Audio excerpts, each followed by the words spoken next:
है, तो इसलिए फिर से शासन के खिलाफ लड़ रहे हैं। उस समय घोषित इमरजेंसी थी, आज अघोषित इमरजेंसी है और उससे बदतर स्थिति में यह देश है।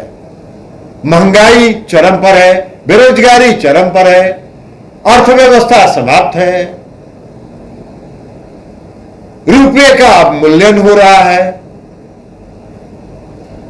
और ये बंसी बजा रहे हैं, धार्मिक उन्माद फैला रहे हैं।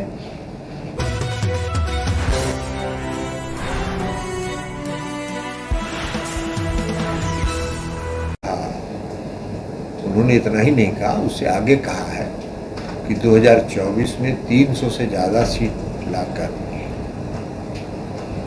नरेंद्र मोदी जी फिर से देश के प्रधानमंत्री बने।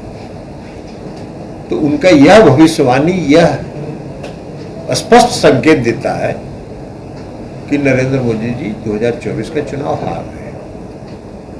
कहा कि इसके पहले भी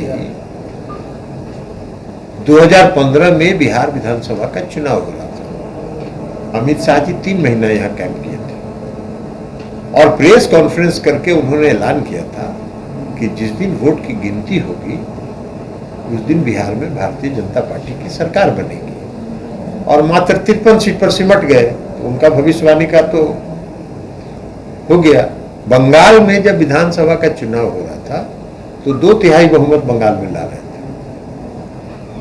और बंगाल का जब चुनाव परिणाम आया तो ममता दीदी जितना पिछले विधानसभा में जितनी सीट थी उससे 4 सीट ज्यादा जीत गई चुनाव। हिमाचल प्रदेश में जब चुनाव हो रहा था तो अमित शाह जी भविष्यवाणी कर रहे थे कि हिमाचल में हम सरकार बना रहे हैं भारतीय जनता पार्टी की फिर से, तो हार गए वहां चुनाव।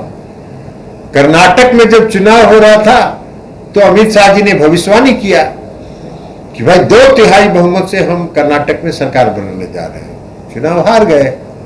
अब जब दावा कर रहे हैं कि 2024 में मोदी जी प्रधानमंत्री बनेंगे, इसका मतलब है कि मोदी जी हार रहे हैं। उनके भविष्यवाणियों का यही हश्र होता रहा। जो बिहार परिवर्तन की धरती है, कल कैसा रहा बैठक हुआ? बहुत अच्छा। सभी पार्टियों ने पूरी एकजुटता के साथ और आप प्रेस कॉन्फ्रेंस में सभी पार्टी के आदरणीय नेताओं ने स्पष्ट रूप से कहा कि हम एक अपने सारे मतभेदों को भुलाकर, अपने सारे रिजर्वेशंस को भुलाकर हम एकजुट होकर 2024 का चुनाव लड़ेंगे। आम आदमी पार्टी तो नाराज दिख रही है ना। कोई एजेंडा नहीं था, ये एजेंडा था विपक्ष को एकजुटता का, तो इसलिए एकजुटता का है। अब उनकी अपनी राय होगी। जेपी नड्डा कह रहे हैं कि उस वक्त कांग्रेस के खिलाफ आप लोग लड़ रहे थे। हम कांग्रेस के खिलाफ नहीं लड़ रहे थे। 1974 में हम कांग्रेस के खिलाफ नहीं लड़ रहे थे, हम शासन के खिलाफ लड़ रहे थे और शासन का जो उस समय के हालात थे उसके खिलाफ हम लड़ रहे थे। आज जो हालात है वो 1974 और इमरजेंसी जो घोषित इमरजेंसी 1975 में हुआ था उससे बदतर हालत है। उस समय प्रेस की आजादी थी, प्रेस को आजाद था, को बोलने की आजादी थी। आज तो प्रेस भी स्वतंत्र नहीं है। आज तो सारा प्रेस का जो मैनेजमेंट है उनको इन्होंने अपने कब्जा में करके रखा। सारी संवैधानिक संस्थाओं के निष्पक्षता को इन्होंने ध्वस्त कर दिया। अगर कोई बोलने का साहस करता है इनके खिलाफ तो उनके यहां सीबीआई, ईडी, इनकम टैक्स तुरंत पहुंचता है। तो आज तो उससे बदतर स्थिति में है, तो इसलिए फिर से शासन के खिलाफ लड़ रहे हैं। उस समय घोषित इमरजेंसी थी, आज अघोषित इमरजेंसी है और उससे बदतर स्थिति में यह देश है।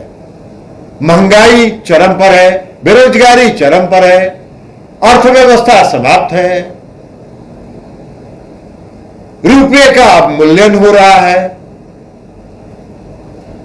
और ये बंसी बजा रहे हैं, धार्मिक उन्माद फैला रहे हैं।